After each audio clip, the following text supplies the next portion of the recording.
Hey everybody, let me show you what I got going on today. Mustex. I guess this company maybe is getting popular. I had one here not too long ago.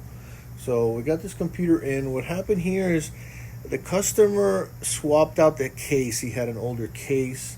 He swapped out his parts and just moved it to this case.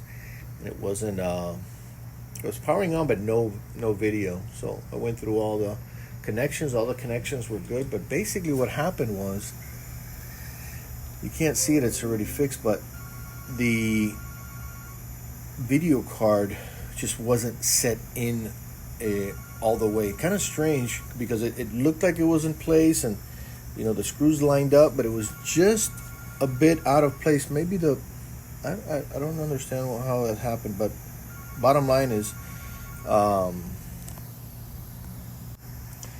yeah, the video card just didn't sit in all the way. You can't really see it, so I can understand probably what happened. If you look, you got this cooler up top. It's a big card. There's not a lot of room, so basically that.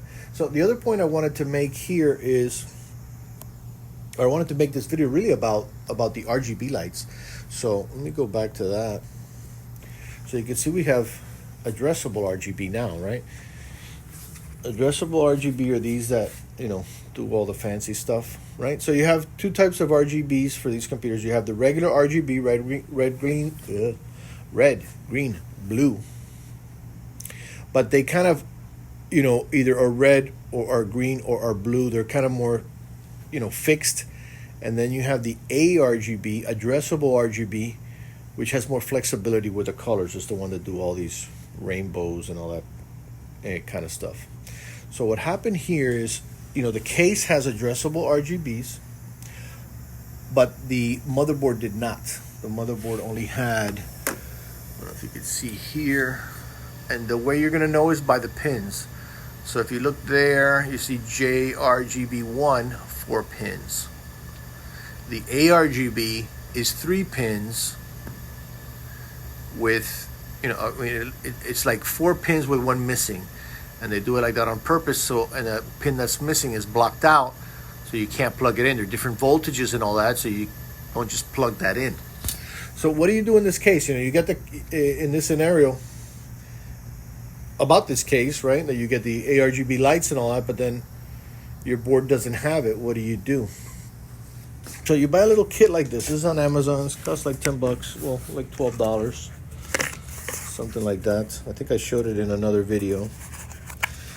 Basically what is a little remote, and then this connects here to SATA, so it gets power, and it's basically this connection right here. Actually, I think you can manually,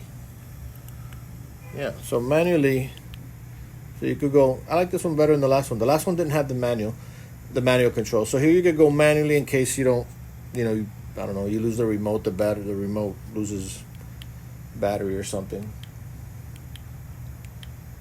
Okay, so that's the brightness. And all this is just all different scenarios. So you got the 3 buttons there, and then you got the remote. So these are the leads, that came from the ARGB. Let me disconnect one and show it to you. Well, actually, you see it right there. So you see how there are 3 pins. The center one is blocked out so that you cannot connect this into a 4 pin. And the same thing on the female side. I don't have a female side around here, do I? No, I don't. So that's a very easy way to add your addressable RGBs, your lights. When you get a new case, your board is old, little $12, $13 little kit, and it just goes directly, and then you control it with the remote control, and it's pretty good. If you can get one, like I mentioned, if you can get one that has these these physical buttons here, maybe that's a good idea too, because that way if your remote gets lost, right, or the battery goes out, or it's a cheap product, so can't count on it too much. At least you have the little manual.